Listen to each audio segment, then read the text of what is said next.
2017년 위즈더마우스와 벙커원의 첫 콜라보 1월 21일 토요일 서대문 벙커원에서 대통령의 철학과 소신이라는 주제로 강연을 합니다. 노무현 전 대통령의 모든 말하기를 함께한 윤태영 전 대변인을 통해 대통령의 철학과 소신에 대해 이야기하는 시간입니다. 새 시대를 건설할 민주공화국 시민들의 많은 참여 부탁드립니다. 지금 벙커원 홈페이지에서 신청하세요. 엄마, 나 가게 안 하고 싶은데. 너 가게 해봤니? 너 음식 만들어봤니? 인테리어는? 집기는? 일할 사람은? 운영은? 가게 자리는? 세금은? 너 돈이 있니? 나는 요술램프 몬스터 셰프다. 네가 원하는 모든 것을 들어주마. 맛집의 맛을 똑같이 만들어줄 수 있어요? 맛뿐만 아니라 돈과 청음의 모든 비법을 알려주겠노라. 야하! 이젠 걱정 고민 끝! 네이버 검색창에 몬스터 셰프라고 쳐주세요. 상담 문의 02-4558-8838 몬스터 셰프. 야, 이 부장! 네가 부장이면 땅이야? 뭐? 저 인간 저건 쟤 오늘도 술술 풀리고 안 먹고 회수 갔냐? 내일도 신체 상태로 출근하겠구만. 아유. 고려 생활건강 술술 풀리고 음주전 한포가 당신을 지켜드립니다. 특허받은 천연 유래 성분 숙취 해소제 술술 풀리고를 은하계 최저가로 딴지마켓에서 만나보세요. 고민을 넣어주는 친구 쇼한 침대. 쇼한 침대가 고민을 들어준다고? 편안한 저자리의 친구 쇼한 침대. 그렇게 편안하니? 머리부터 발끝까지 너무나 포근한 느낌. 오늘부터 내 친구 쇼한 침대. 어디에 있다고? 딴지마켓에 있네.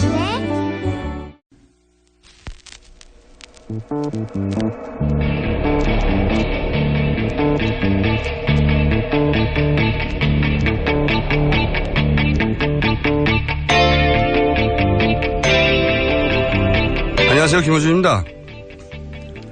반기문 퇴주잔이라는 검색어가 어제 종일 화제였습니다.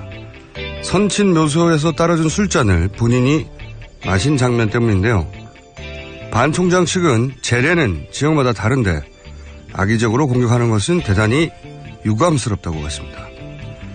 재래가 딱 정해진 게 아니라는 건 맞는 말이고 전체 동영상을 보면 그 단계에서 소위 음복을 했다고 볼 수도 있습니다. 그런데 구설수에 오른 행보는 이것만이 아니었죠. 단기간에 지지율을 올려야 하는 특수 상황.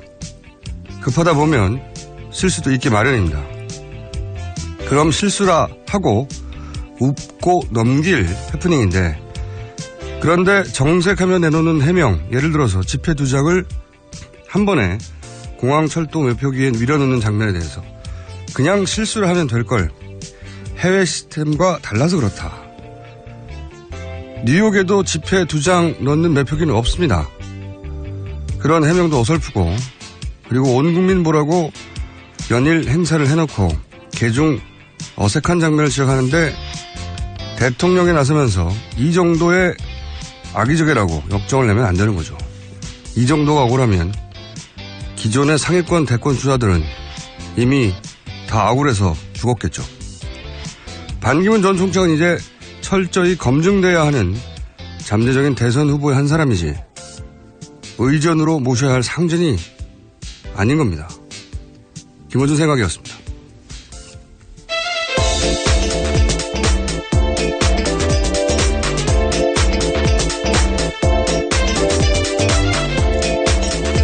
시사인의 김은지입니다. 네. 요새는 뉴스가 많아가지고요. 뭘 골라야 할지 아침마다 고민이죠. 네, 회의가 길어집니다. 그런 지가 몇 개월 됐어요. 자, 시간이 오늘 게스트가 많기 때문에요. 빨리빨리 진행해보죠. 네. 첫 번째 뉴스는 뭡니까? 예, 김경숙 전 이화여대 학장이요. 오늘 자정쯤 구속됐습니다. 뿐만 아니라요. 오늘 이 영장실질심사를 앞두고 있는 이재용 삼성전자 부회장이 있고요. 또 이 최경희 전 이화여대 총장도요. 이 오늘 특검 사무실에 소환이 돼서요. 예, 조사받습니다. 그리고 어제는 김기춘 전 비서실장, 조윤선 장관도 소환이 됐죠. 예, 그리고 오늘 이 자정을 넘어서요. 김기춘 전 실장 같은 경우에는 새벽 1시에 귀가했고요. 조윤선 장관은 더 길게 오늘 오전 6시 넘어서 집에 돌아갔다라고 합니다. 제가 이제 이대 교수님들한테 몇 주 전부터 계속 이러다가 다 구속된다고 제발 좀 사실대로 말하라고 했는데, 네. 교수님들이 본인들의 논리로 빠져나갈 줄 알 거라고, 네, 그렇게 안 될 거라고 제가 했는데도 불구하고 계속 그러시다가 다 구속되고, 이제 최강희 총장 한 분 남았네요. 이분만이라도 사실대로 말해야지. 안 그러면 전원이 구속됩니다. 안타깝네요. 네. 자, 다음 뉴스는요. 이 문재인 전 더불어민주당 대표가요, 이 현재 치러지는 선거들에 대해서 공정성을 담보할 수 있을지에 대해서 자신할 수 없다고 본다. 이런 이야기를 어제 했었는데요. 이제 그러면서 해당 문제가 해결하기 위해서는 이 수개표가 강화되면 된다. 뭐 이런 이야기를 했다고 합니다. 아, 수개표. 송영길 의원이 이 수개표 법안을 제출했죠. 이 사안에 대해서 이재명 시장도 한마디 했고, 이제 문재인 전 대표도 한마디를 했군요. 이 사안은 저희가 이제 이 법안이 상정될 때쯤에 다시 한번 본격적으로 다뤄보기로 하고. 자, 다음 뉴스 주십시오. 예, SBS 단독 보도인데요. 이 대통령을 만나러 온 해외 VIP에게 이 성령 시술을 끼워 팔기 했다라는 이야기입니다. 이 구체적으로 말씀을 드리면요. 이 덩룽 여사, 중국 덩샤오핑의 셋째 딸로 알려져 있는데요. 지난해 우리나라를 방문했습니다. 이제 그런데 당사자가 원하지도 않는 이 김영재 원장 성령 시술을 문체부가 끼워 넣었다라는 보도인데요. 이 정작 덩룽 여사는 이 김영재 부부 측이 준비한 성형 시술대엔 앉지도 않고 떠났다라고 합니다. 앉지도 않고. 야, 이게 미스테리가 이제 풀립니다. 이게 처음부터 나온 뉴스거든요. 이 BIP, 그러니까 어디서부터 시작되냐면은 갑자기 김영재 원장이 서울대 건강검진센터 외래의사로 위촉되는. 그렇죠. 예. 이야기가 나왔어요. 그래서 왜 이렇게 됐냐고 그랬더니 BIP가 방문을 해서 그랬다. 예, 그런 중국 VIP가 왔다. 앞뒤가 안 맞는 설명들 계속 나왔는데 이게 이제 다 풀리네요. 그러니까 이 VIP에 대해서 김 원장 측은 자신들이 유치를 했다 이렇게 주장을 했거든요. 이게 말이 안 되는 게 이제 다시 따져보자면 전문의도 아니고 그 서울대 검진센터에는 성형 항목도 없다지 않습니까? 예, 그렇죠. 예. 건강에 들어가기가 쉽지 않은 항목이죠. 그리고 이제 그 전문의도 아닌 사람이 외래의사가 되기도 어렵고 말이 안 되고 근데 위촉이 됐어요. 그리고 작은 병원장이 무슨 수로 대통령을 만나러 오는 VIP를 자기들이 섭외를 하고 일정을 바꿉니까? 그렇죠. 일정도 바꿨다는 거 아니에요? 예, 그렇죠. 예. 그 지금 그 중국 VIP 그 양반은 전혀 의사가 없는데 네네. 국내 일정을 짜는 측에서 여기를 가라고 일정을 짜 넣었다는 거 아니에요? 예, 주 목적은요, 방안의 주 목적은 대통령 예방이었다라고 합니다. 네. 근데 김종 차관, 최순실 씨의 측근 김종 차관이 그 일정을 무리하게 집어넣었다는 거잖아요. 예, 김종덕 장관에게 이런 일정이 있으니까 좀 넣겠다라고 보고했다라고 합니다. 실제로 이 VIP는 전혀 그런 의사를 밝힌 적이 없어서 갔다가 앉지도 않고 갔다는 거고요. 사실 좀 당황스러울 것 같습니다. 본인은 성형할 의사가 전혀 없는데 갑자기 뭐 맞으라고 하면요.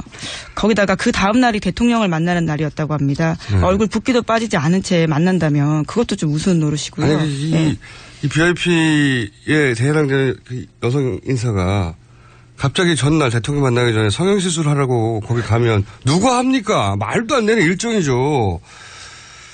그런데 이제 앞뒤를 맞춰보면 이런 게 이제 드러나는 거죠. 그러니까 최순실 씨가 아마도 제 추정입니다. 여기서부터는 김종 전 차관을 통해서 중국 VIP 일정을 자기들 마음대로 조정해서 하필이면 서울대병원 검진센터를 방문하게 만들어요. 예. 예. 근데 왜 그 서울대 검진센터로 방문하게 했느냐? 왜냐하면 김영재 의원 병원은 너무 작거든요. 초라하고 중국 VIP가 가리기에. 그러니까 크고 그럴듯한 시설을 찾다가 서울대 병원장이 컨트롤할 수 있는 것을 정한 거죠. 그런 다음에 거기서 시술을 하자니까 외래의사의 신분이 필요한 거예요. 갑자기.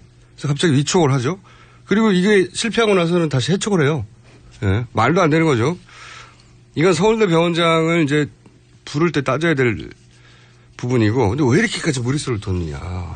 아니, 단순히 본인과 친하다고 이렇게 했느냐. 저는 아니라고 봅니다. 이 정도까지 됐으면 그 김영재 의원을 이제 초기 뉴스 중에 또 하나였는데 중동에 진출시키려 하다가 그게 뜻대로 안 되자. 예, 실패했죠. 예, 뜻대로 안 되자. 그 컨설팅을 한 업체를 세무조사를 하고 난리가 났었잖아요. 뭐 국정원 사찰까지 했다라는 주장도 나왔었죠. 네. 예. 저는 김영재 의원을 내세워서 본격적으로 해외 성형 사업을 진출하려고 했던 어떤 큰 비즈니스 플랜이 있었던 게 아닌가. 최순실 씨 측에서. 그러지 않고서는 이건 사실 김영재 의원과 친해서 한 일의 규모를 넘어서거든요. 완전히. 그래서 저는 이 성형 해외 진출 사업 자체가 최순실 씨가 구상한 사업 플랜이었던 부분을 따져봐야 한다. 네. 그게 진짜 부끄러운 일이죠. 대통령 예방하겠다는 해외 고위 인사를 지금 일정을 마음대로 바꿔가지고 자기들 사업기를 만들려고. 사실 외교는 의전이 굉장히 중요한데요. 굉장히 무례한 행동들이라고 볼 수 있죠. 엄청난 결례죠. 네. 사업적으로도 이건 학급 브로커들이 하는 짓입니다. 자기들 마음대로 일정 집어넣어가지고 학급 브로커들이 이런 짓을 하는데도 절대 사익을 추구하지 않았다. 말도 안 되는 국가적으로 두고두고 수치스러운 일이라고 봐요. 이게 뭡니까 진짜. 여하간 저는 해외 성형사업의 본격적인 진출이 최순실 씨의 사업 플랜에 있었다라고 추정하지 않을 수 없는 정황이 하나 나왔다고 봅니다. 이거 따져봐야 되는 일이라고 봐요. 다음 뉴스는요? 예, 어제 이 형사법정에서 최순실 씨와 장시호 씨가 같이 섰습니다. 이 냉랭한 기류를 감출 수가 없었다라고 하는데요. 함께 서로 이익을 위해서 했던 두 사람이 이번 사건으로 등을 돌리면서 서로 책임을 떠넘기는 모습을 보였다라고 합니다. 예, 서로 법정 가면 떠넘길 거라는 예언도 많이 했지 않습니까, 제가. 근데 이 두 번째 태블릿을 특검이 알지도 못했던 걸 내놨잖아요. 예, 장시호 씨가요. 네. 그러면서 제가, 이건 장시호 씨가 이로 인해서 얻을 물질적 이득을 따져봐야 된다.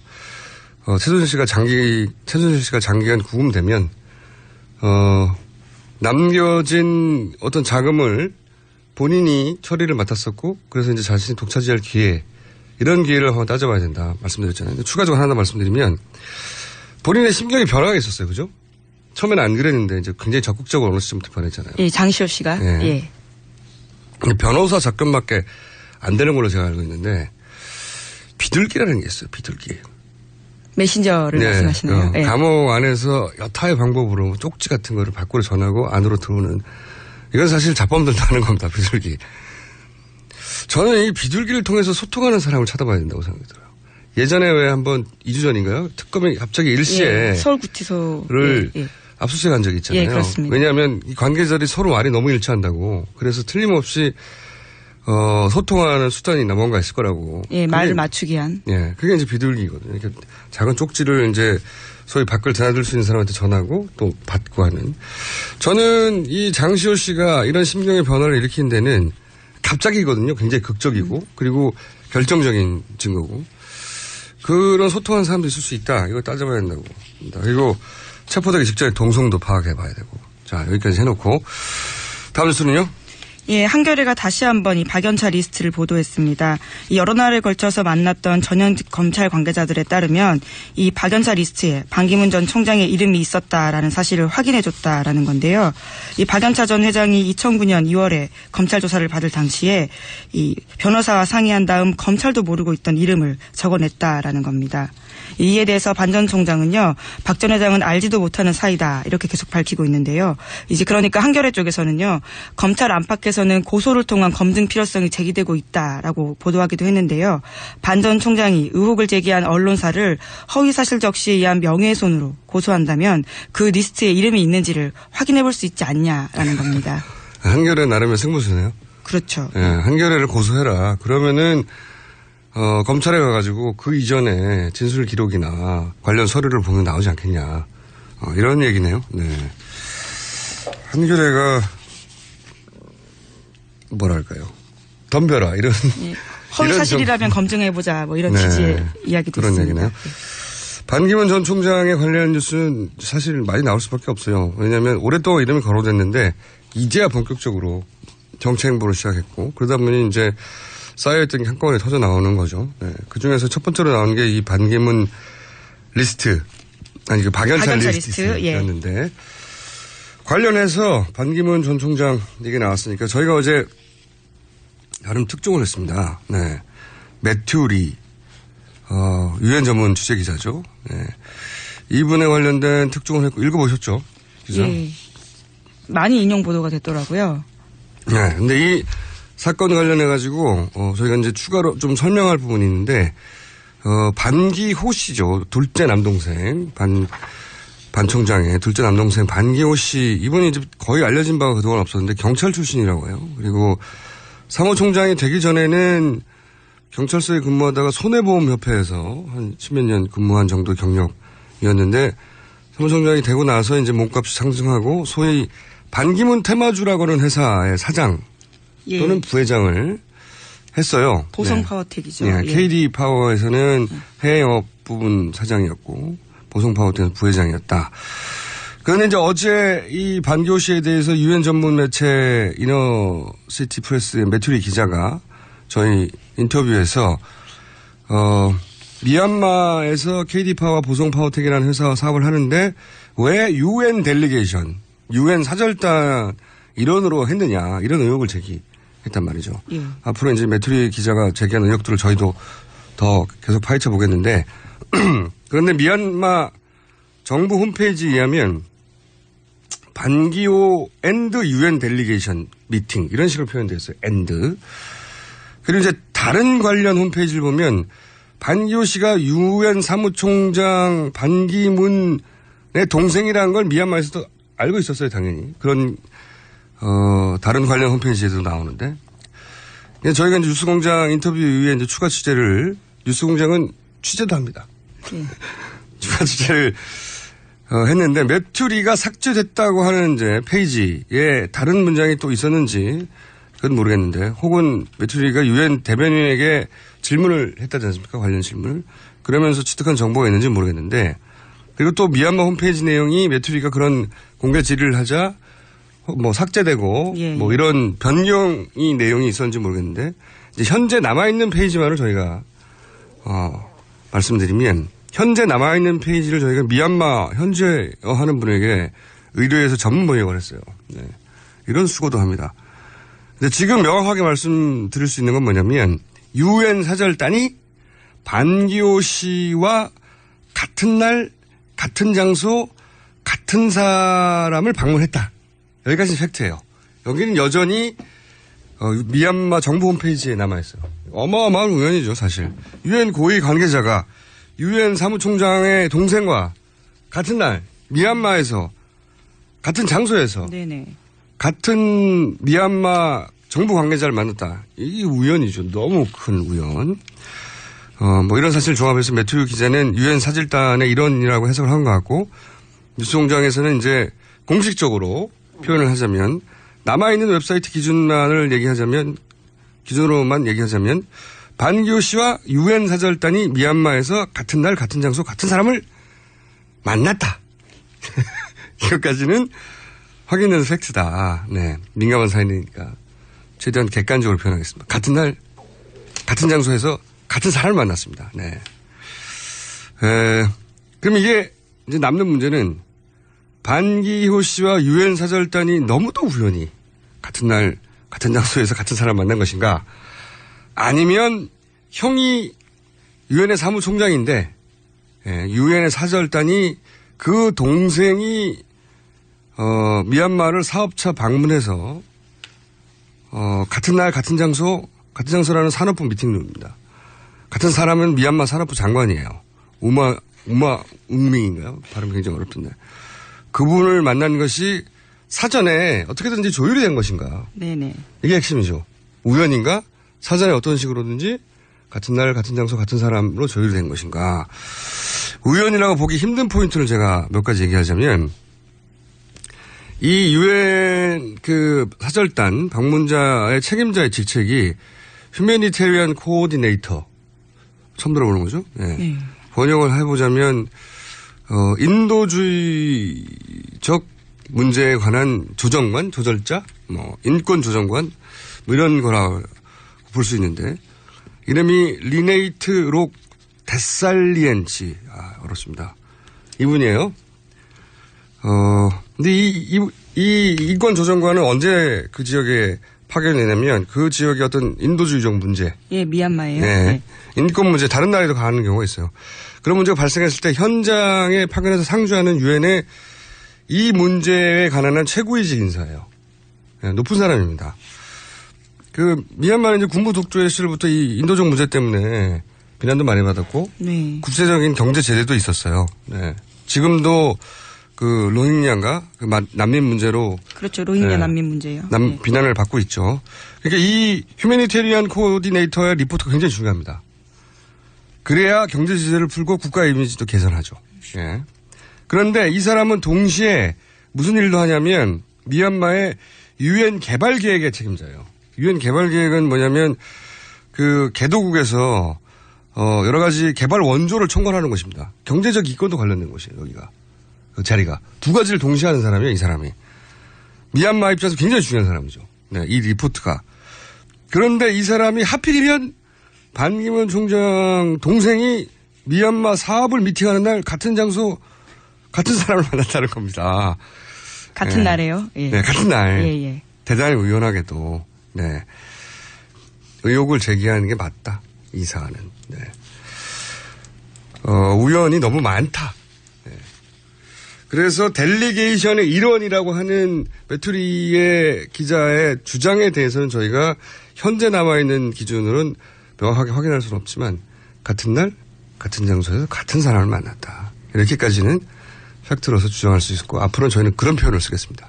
델리게이션이 이러는지 모르겠고 같은 날 같은 장소에서 같은 사람을 유엔 고위 관계자와 반기호 씨의 반기문 총장의 전 총장의 동생 반기호 씨가 미팅을 했다. 네. 여기까지 AS를 해드렸고요. 요거 관련 이제 기사들이 앞으로 계속 나올 수 있지 않습니까? 네네. 네. 최초 보도한 곳으로서 AS를 디테일하게 했습니다. 추가 질문이 있으면 제가 또 받아서 또 AS를 드리겠고 제목 한두 개 정도 읽을 수 있을 것 같습니다. 네네. 제목만 말씀드리면요. 이 김규춘 비서실장의 블랙리스트 관련해서 이 부산국제영화제 예산 전액 삭감하라라는 지시를 했다라는 거고요. 뭐 게다가 김규춘 전 비서실장이 예, 블랙리스트와 관련해서 예산을 전액을 예, 그렇죠. 일부도 아니고 이 부산국제영화제 찍혔다라는 이야기 아주 많이 나오지 않습니까? 다이빙 벨 때문이죠. 예. 이상호 기자. 예. 이상호 기자 나쁜 사람인 거예요. 아주. 예. 삭감하라고 지시한 사람이 아니고요. 네. 예. 그걸 상영을 해가지고 삭감이 되게 만든 거예요. 예. 뿐만 아니라 김기춘 실장과 전 실장과요 조윤선 장관이 이 증거인멸한 것들에 대해서도요 이 특검이 수사를 하고 있다라는 건데 구체적인 정황들이 드러났다라는 겁니다. 두 분이 구속이 될까요? 뭐 영장은 우선 칠 것 같고요. 아주 높을 것 같습니다. 가능성이요. 저는 된다는데 500원 예. 벌겠습니다. 네. 오늘 여기까지 하겠습니다. 감사합니다. 예, 시사인의 감사합니다. 예, 김은지였습니다. 감사합니다. 아무도 묻지도 따지지도 않고 가입하셨다고요? 보험은 너무 어려워요. 걱정 마십시오. 마이보험 체크가 도와드립니다. 1800-7917 마이보험 체크로 지금 전화주세요. 1800-7917 이미 가입한 보험이나 신규 보험도 가장 좋은 조건을 체크해서 찾아드립니다. 인터넷 한글 주소 마이보험.com 또는 카카오톡에서 아이디 검색 마이보험을 친구 추가하여 상담하실 수 있습니다. 여성 여러분, 골반이 삐딱하면 허리가 아파요. 아랫배가 나와요. 골반이 바로 서야 건강도 아름다움도 바로 섭니다. 바디로직을 입으세요. 토크밴드의 입체적인 탄력이 틀어진 골반을 바로잡습니다. 간편하고 확실한 골반 교정 타이즈 바디로직. 삐딱한 남성 골반에도 역시 바디로직. 바디로직의 효과를 못 느끼셨다면 100% 환불해드립니다. 자세한 환불 조건은 홈페이지를 참조하세요. 굶고 뛰고 땀 빼고 다 해봤다. 그래봐야 소용없었다. 다이어트는 결국 먹는 게 문제다! 동결건조 채소와 곡물, 단백질, 그리고 효소와 비타민, 미네랄로 만든 다이어트 전용 그린 스무디로 하루 한두 끼만 바꿔 드세요. 검색창에서 비타샵을 검색해주세요.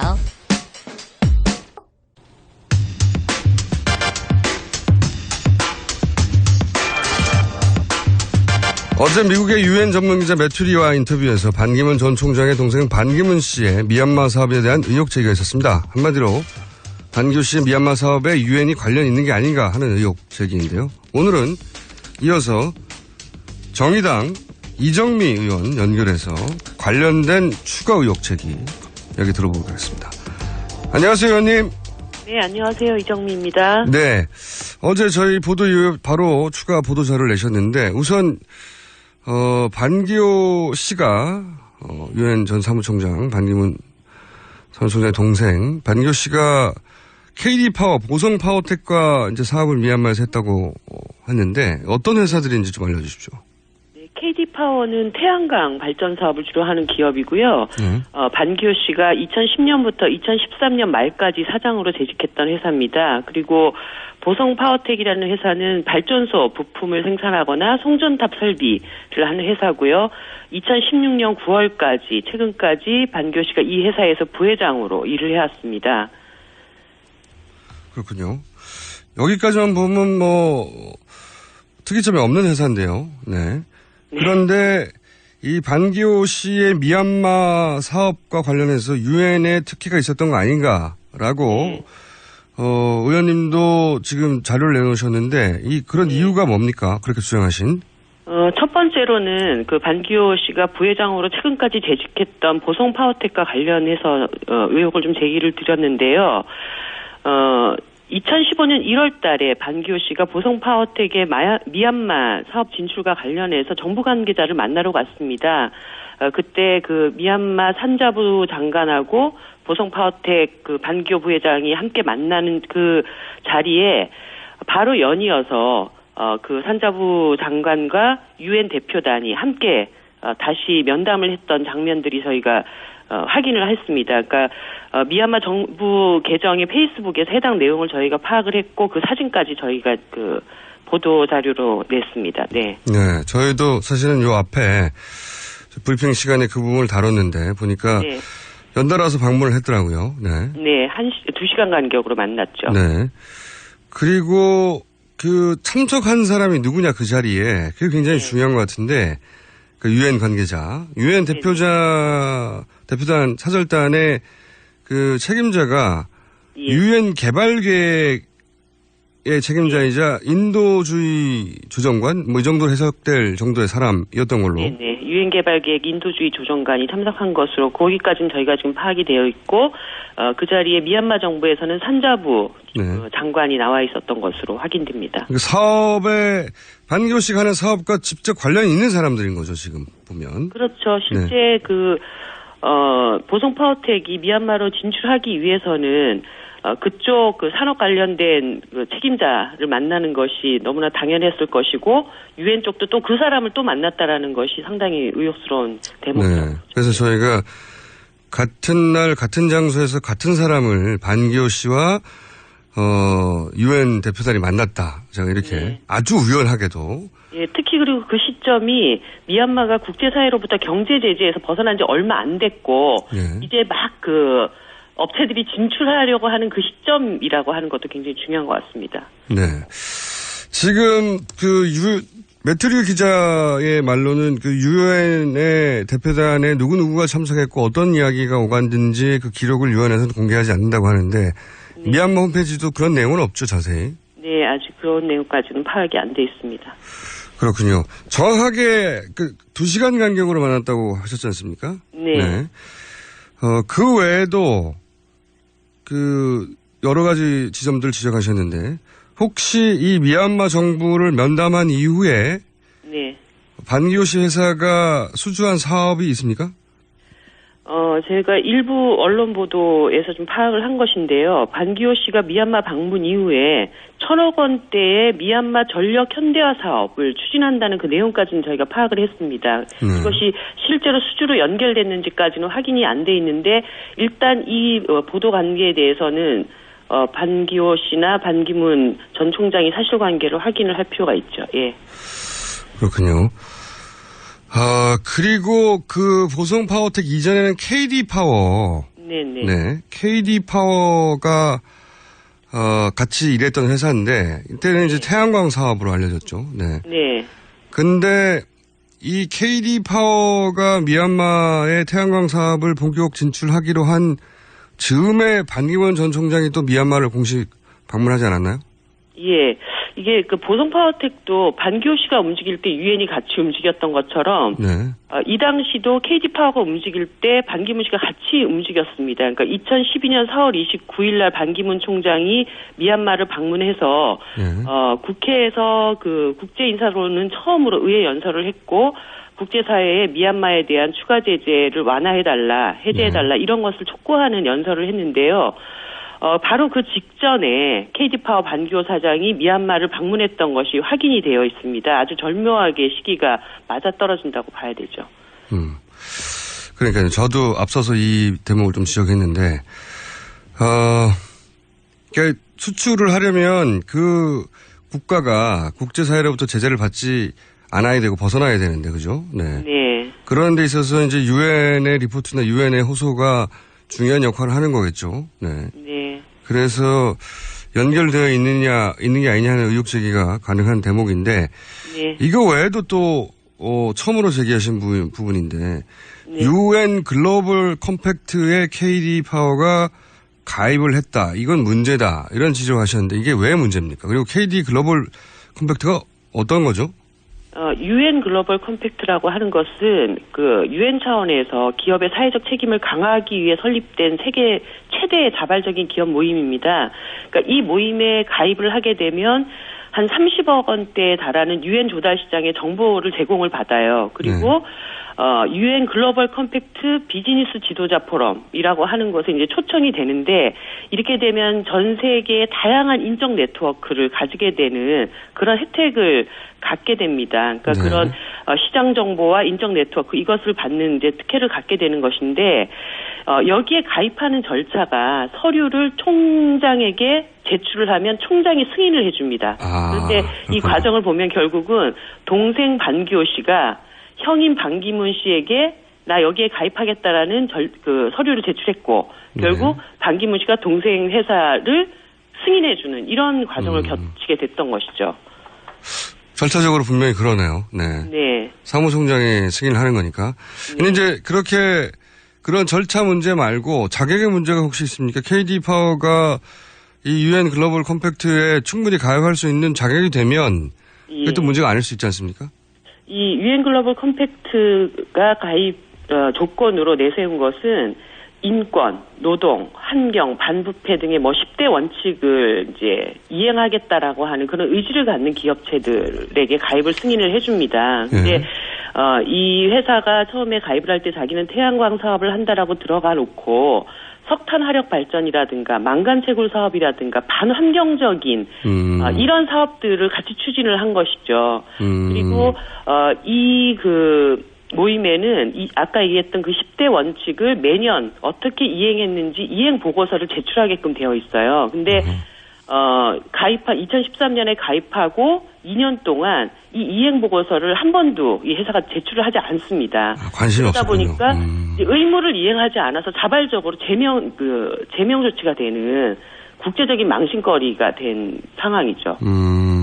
그러니까 여기에 가입을 하려면 뭐 인권이나 환경이나 유엔의 10대 원칙을 따르는 전제로 가입을 하는 건데, 그리고 계속 그걸 지켰다는 이행 보고서를 내야 되는데, 가입은 됐는데, 표현대로 하자면 동생의 회사가 형에게 신청해서 승인받고 가입은 됐는데, 그 이후 계속 그 이행 보고서를 내지 않아 제명이 됐다. 예, 그렇습니다. 게다가 그 가입 조건인 환경 문제라든가 이런 걸 지켜야 되는데 태양광 발전 사업 한다고 해놓고 광산업에 들어가서 환경과 무관한 자격 요건이 박탈될 사업을 했다는 얘기네요. 애초부터. 화력 발전도 그렇고. 그렇군요. 그렇다면 이제 이런 의혹들은 처음 제기되는 상황인데, 이 반기호 씨 특혜 관련해서 반기문 전 사무총장이 구체적으로 어떤 대목들을 해명해야 하는 겁니까? 보시기에. 제가 반기호 씨 문제 관련해서 조금 앞서 말씀드리고 싶은 거는, 이번에 치러지는 대선이 역대 최악의 국정농단 사건이 드러나고 대통령이 탄핵된 상황에서 치러지는 대선 아닙니까? 네네. 그럴 때 이 대선 후보로 출마하겠다라고 했을 때는 도덕성이 매우 중요하다고 생각을 합니다. 그런데 반기문 씨가 한 번도 이번 대선 과정에서 그 도덕성을 검증받지 못했는데, 지금 반기상 씨와 조카 비리 문제 이미 터졌고, 이런 의혹들이 또 반기호 씨까지 제기된 상황이기 때문에 이렇게 여러 가지 그 합리적인 의심을 갖고 개연성이 있는 이 의혹들에 대해서 숨김없이 해명할 의무가 일단 반기호 씨와 반기문 전 총장에게 있다, 이렇게 생각이 듭니다. 그리고 유엔이 지금 두 차례에 걸쳐서 반기문 씨와 유엔이 반교시 사업 진출과 동일한 시간대에 미얀마에 함께 들어가서 도대체 어떤 역할을 했는지 그 당시에 미얀마 산자부 장관을 만나가지고 유엔은 어떤 얘기를 했는지 누가 참석을 했는지 이런 것들에 대해서 명백하게 밝혀야 할 의무가 있다고 보입니다. 알겠습니다. 사실 따지고 보면 그 반기문 총장의 남동생 두 사람이 모두 지금 한 사람은 아예 기소가 됐고요. 뉴욕에서. 또 한 사람은 국내에서 처음으로 이제 의혹이 제기되는데 핵심은 유엔과 관련이 있냐 이거겠죠. 예. 네. 예. 유엔과 관련이 없어야 할 유엔 일원들이 아닌 동생들이 유엔과 관련을 가지고 이런 비리를 저지른 게 아닌가 이런 의혹 제기인 것 같습니다. 오늘 여기까지 듣겠습니다. 또 네네. 추가적으로 밝혀진 사실이 있으면 저희가 연결하겠습니다. 감사합니다. 네, 감사합니다. 네, 지금까지 정의당의 이정미 의원이었고요. 그리고 저희 뉴스공장은 항상 반론의 기회를 두고 있습니다. 반기문 전 총장과 관련된 의혹을 저희가 연속으로 보도를 해드렸는데 반기문 전 총장 직접 나오시면 더 좋고요.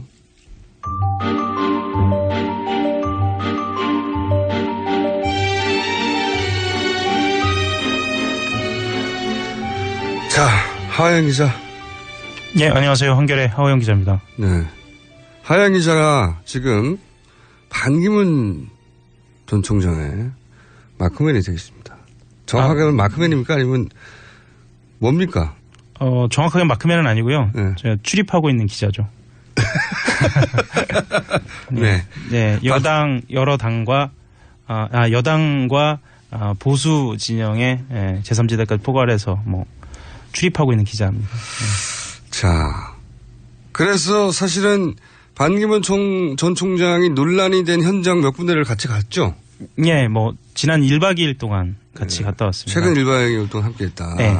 근데 이 반 총장이, 저는 이제 이 캠프도 좀 미숙하고 네. 정치 일정 자체를 안 해본 양반이 예. 초단기로 너무나 많은 일정을 소화하고 있잖아요. 그러니까 보통은 그 영남이면 영남, 호남이면 호남, 충청이면 충청 이렇게 구역별로 다니거든요. 그런데 보니까 이 메시지에 대한 어떤 욕심이 있어서인지 지역을 사방팔방을 다녀요 한꺼번에. 영남과 호남을 가르는. 예를 들면 오늘 오전 같은 경우는 5.18 묘역에 갔다가 대구로 가는. 그리고 어제 봉화에서 왔지 않습니까? 그러니까 영남과 호남을 가로지르니까요. 팽목도 갔다가. 예, 팽목도 갔다가. 예. 완전 전국을 가로질러서 왔다 갔다 하고 계세요. 네. 방명록도 몇 개를 썼는지 그동안. 그렇죠. 그러니까 대선 후보들이라고 하더라도 일주일에 한 2개 정도 나올 정도의 자료 화면이 하루에 한 2개씩 나오고 있습니다. 맞습니다. 네. 네. 이 자료 화면이 이제 시급한 상황이죠. 왜냐하면 본인의 지지율을 높이자면 보도를 하자면 자료 화면이 있어야 되거든요. 언론이. 그 자료 화면 공장 모드로 지금 돌리고 있어요. 그리고 국내에서 문제됐던 사안들에 대해서 자기 메시지를 갖고 있어야 하잖아요. 낸 적이 없었으니까. 네. 그런 필요도 있는 것 같습니다. 그런데 이제 그러다 보니 저는 이해가는 측면이 있는 게 이런 일정을 카메라맨들과 함께 대규모로 진행을 하면 정신도 없고 실수를 할 수 있거든요. 충분히. 네. 해프닝일 수 있거든요. 네. 그런 해프닝들이 근데 너무 많이 쌓이다 보니까 점점 이런 행보가 본인한테 도움이 안 되는 게 아닌가 싶은 지경까지. 그리고 이제 해프닝을 대처하는 게 굉장히 중요한데 허허허 넘어갈 수 있잖아요. 아유 실수했다고. 그러니까 많이 조급한 느낌이 있습니다. 옆에서 봐도. 예. 아니 예를 들어서 처음에 이제 나왔던 게 공항철도 탔을 때요. 예. 공항철도 타려고 그러는데 10,000원짜리 2절 한꺼번에 집어넣는 장면이 있었잖아요. 예. 그게 실수라고 하면 되거든요. 네. 잘 몰라서 그랬다고. 그러면 10년 동안이나 밖에 나가 있었으니까 허허허 할 수 있잖아요. 네. 그걸 굳이 뉴욕 시스템과 다르다느니 해외에는 그런 시스템도 있다느니 이런 해명을 해가지고. 기자들 중에는 그 시스템이 어느 나라에 있는지 좀 찾아봤는데요. 지금 일본에는 복수로 듣는. 일본에. 있다고 근데 합니다. 이게 해명이 안 되는 게 이분이 일본에 10년 살다 온 것도 아니고. 일본에 갔다 한들 사무총장으로 의전으로 갔을 텐데. 지하철을 직접 돈 끊고 탔을 리도 없고요. 그러니까 뉴욕에서 주로 생활을 하셨을 거니까. 네. 그 뉴욕에 돈 두 장 넣는 데가 없어요. 한국 지하철 시스템이 훨씬 좋다고 그러는데. 그렇습니다. 예. 훨씬 좋을 거 없어요. 표 끊는 건 똑같아요. 예. 그리고 충전은 더 쉽습니다, 뉴욕이. 근데 뭐 어쨌든 이런 거를 그냥 실수했다고 2장 들어가는 줄 알았어. 기계가 우리나라가 워낙 좋아져서 이렇게 한마디 하면 충분히 넘어갈 수 있는데. 그러니까 언론들이 검증을 하려고 지금 마크를 하고 있기 때문에 굉장히 공격적이거든요. 보수적, 방어적이죠, 굉장히. 예민해하고. 예, 언론이 공격적이에요. 그래서 저쪽에서는 말하자면 능숙하게 피하는 기법이 없어요. 예, 정치인 같으면은 말씀하셨던 거 좀 웃어넘기거나 그냥 내가 해봐서 안다 뭐 이런 식으로 막 넘어가는. 대부분 넘어갈 수 있는 거예요. 예, 넘어가는 대부분. 것이었는데 말하자면 이 메시지에 대해서 좀 지나치게 욕심을 내다 보니까 그런 측면에서 좀 조급함이 좀 보입니다. 실제로 그런 것 같고 네. 대응도 좀 미숙한 것 같고 네. 태주자 논란도 저도 전체 동영상을 봤는데 전체 동영상을 보면 억울해할 점이 있어요. 네. 예, 왜냐하면은 그 앞에 그 묘지에 뿌립니다 술을. 네. 그 앞에 동영상. 그러니까 화제가 됐던 받자마자 마시는 장면 앞쪽에 보면 그 앞에 이제 묘에 뿌리고. 네. 그 다음 단계로 진행하는 동안 이제 음복을 한 건데. 네. 묘지 앞에서 음복을 하느냐. 뭐 이거는 이제 관례가 다르다 이럴 수 있잖아요. 그렇죠. 충분히 할 수 있는데. 근데 지나치게 악의적으로 우리를 공격한다고 하고. 네. 아니 그 영상만 보면 사람들이 이렇게 생각할 수 있죠. 충분히. 그렇습니다. 아니, 그러니까 부드럽게 넘어갈 수 있습니다. 대부분 예. 해프닝이거든요. 예. 저도 그 퇴주장 관련돼서 민속학자 쪽에 뭐 문화재 전문을 하는 담당 기자를 통해서 물어보니까 그거는 지역마다 다른 건 아니고요. 이 퇴주의 예법은 퇴주를 하는 방식은 예법으로 규정되어 있지는 않다고 그래요. 그래서 크게 문제될 거는 없는데 그것도 좀 예민하게 받아들였던 것 같습니다. 예. 그리고 이제 이런 것도 있어요. 방명록 보면 이게 너무 급하게 진행했다고 싶은 게 처음에는 방명록을 프린트해서 그렇죠. 이게 처음 보는 일이거든요. 몇 줄 안 되는데. 근데 이건 그걸 보면서 저는 무슨 생각이 들었냐면 이분이 의전에 굉장히 익숙하구나. 그래서 저는 그렇게 생각했습니다. 이제 사실 방명록을요 짧게 쓰면 되거든요. 보통은 한 줄로 씁니다. 한 문장으로. 근데 본인이 담고 싶었던 메시지가 너무 많기 때문에 그거에 대한 욕심이 있었고 또 이 말씀 좀 드리고 싶은데 그 기자들하고의 치맥 간담회 뭐 이렇게 알려져 있는데 그 날도 그 치킨집에서 이 방명록처럼 이렇게 뭐라고 써주셨거든요. 썼거든요. 근데 그 쓰는 걸 보면 정말 길게 씁니다. 보통은 뭐 즐거웠습니다 이렇게 쓰면 될 거를 사인 한 장 하고. 예. 근데 그렇게 쓰지 않더라고요. 그건 본인의 습관인 것 같기도 하고요. 그러다 보니까 그걸 이제 출력해가지고 그대로 쓰려고 하는. 근데 이게 보통 고위 공무원들이 이런 습성을 가지고 있어요. 그리고 약간 모험생이죠. 딱 그렇게 해야 한다라는. 고위 공무원들은 항상 옆에서 수행하는 사람들이 뭐 하려고 그러면 착착 갖다 바치거든요. 그렇죠. 예. 근데 이제 그것도 실수가 많아요. 왜냐면은 너무 많은 방문을 쓰다 보니까 그렇다고 생각이 드는데 봉화에 갔을 때도 사람 사는 세상이라고 노무현 대통령이 유명한 문구 있지 않습니까? 네. 사람 사는 사회로 썼어요.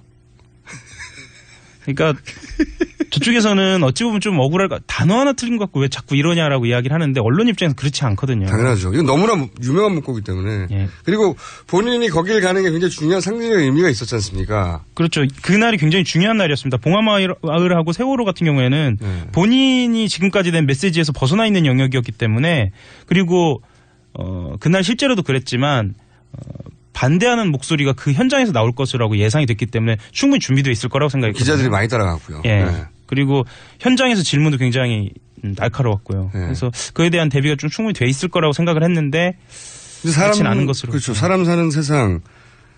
이건 굉장히 평소에 몰랐을 수도 있죠. 몰랐어도 거기 갈 때는 일부러 이제 쓴 거거든요. 사람 사는 세상이라고 쓰려고 했는데 그걸 누가 잘못 정리해 준 거죠. 사회라고. 그러니까 외교관 생활을 굉장히 오래 하셨으니까 단어 하나의 중요성을 더 아는 사람일 거거든요. 그런 점에서 좀 기자들도 좀 아쉬웠죠. 그렇게 받아들이고 있습니다. 그 외에 여러 가지 논란들이 있는데 사실은 다 하나하나는 뭐 대통령을 뽑는데 결정적인 사안들이 아니고 해프닝으로 끝날 수 있는 사안들이에요. 웃고. 예. 근데 대처가 좀 엉성하다. 캠프가 엉성하다. 이게 캠프가 있긴 있는 건지. 그러니까 기자들 간담회에서 본인이 그 얘기를 해보자면 그 얘기. 이 치킨 간담회라고. 네. 이게 이제 오프 더 레코드로 아마도 미팅이 있었나 본데 기자들이 그걸 그걸 냅둡니까? 오프 레코드라고 해도 조금씩 쓰죠. 서로가 서로를 원망하면서 또 자랑스러워하기도 하고 굉장히 오프를 지키지 않았던 점에 대해서 뭐 원망도 하고 자랑스러워도 막 약간 양가적이었습니다. 근데 결국은 전문이 나와버렸어요. 사실상의 전문. 뭐 그렇게 되죠. 왜냐하면 이게 오프가 깨지는 순간 그 자리에 있는 한 20여 명의 기자들이 너도 할 거 없이 다 이런 말을 했다라면서 집단지성으로 모이거든요. 그래서 사실상 모든 말들이 다 모이죠. 근데 저는 그래서 그 기사를 굉장히 의미 있게 바라봤어요. 왜냐면은 반기문 전 사무총장이 실제로 기자의 질의응답에 답한 경우가 없었어요. 공식적성에. 예, 그렇게 자세하게 한 적은 없었어요. 아직 한 번도 없었는데 이제 좀 편하다고 생각했는지 속내를 많이 풀어놓은 첫 번째였거든요. 근데 이게 오프 더 레코드 끝날 뻔한 게 이제 워낙 특수한 상황이니까 반기문 전 사무총장이 어떤 사람인지에 대한 관심도가 워낙 높다 보니까 그리고 지금 보수 진영에서는 거의 유일한 주자에 가깝지 않습니까? 그렇죠. 네. 그러다 보니까 어떤 사람인지 궁금해서 인터뷰를 듣고 싶었는데 처음으로 나왔어요, 속내가. 근데 저는 이거를 읽고 나서, 이분 준비가 안 됐네, 전혀. 이런 생각이 들었거든요. 분명한 거는 일종의 대선을 기획하는 전략 사이드에서 뭐 몇 달 전부터 아니 수년 전부터 치밀하게 준비해온 느낌은 아닙니다. 본인의 메시지가 그래요. 그러니까 그런 준비가 주변에서 없었던 건지 아니면 본인이 그 준비를 소화를 못한 건지 어떤 건지 모르겠지만 분명한 거는 본인 입에서 나오는 워딩, 그러니까 대선 주자, 보수 후보의 지금 1위 주자, 그리고 오랫동안 아마도 대통령으로 출마하면 당선 가능성이 높다고 해왔던 유력한 주자의 입에서 나오는 말로는 사실 믿기 어려운 말들이 많이 있었어요. 그렇죠. 그러니까 예를 들면 특히나 이 정치 교체라는 말에 모호함에 대해서 물어봤을 때 개헌을 이야기를 하는데 그게 어떤 구체적인 로드맵이 좀 보이지 않았다라든가 아니면 본인이 입당하는 문제에 대해서 이야기를 하는 과정에서 좀 오해가 생길 만한 말들을 했다든가요. 그 자리를 3번 옮겼거든요. 자리를 3번 옮겼는데 각자의 자리에서 들은 내용이 조금 달라요. 서로가 다른데 제가 있는 자리에서 들었을 때는 입당을 한다라고 분명하게 얘기하진 않고요. 그 입당도 가능성이 있고 제3지대까지 가능성을 열어놓는 그런 식으로 이야기를 했는데 다른 자리에서는 또 입당을 좀 분명하게 이야기하지 않았느냐라는 생각도 좀 들고요. 본인의 결심도 확실히 사실 죄송합니다. 아는 것 같고 제가 이건 준비가 전혀 안 됐다 싶은 대목이 뭐냐면 돈 얘기를 많이 했더라고요.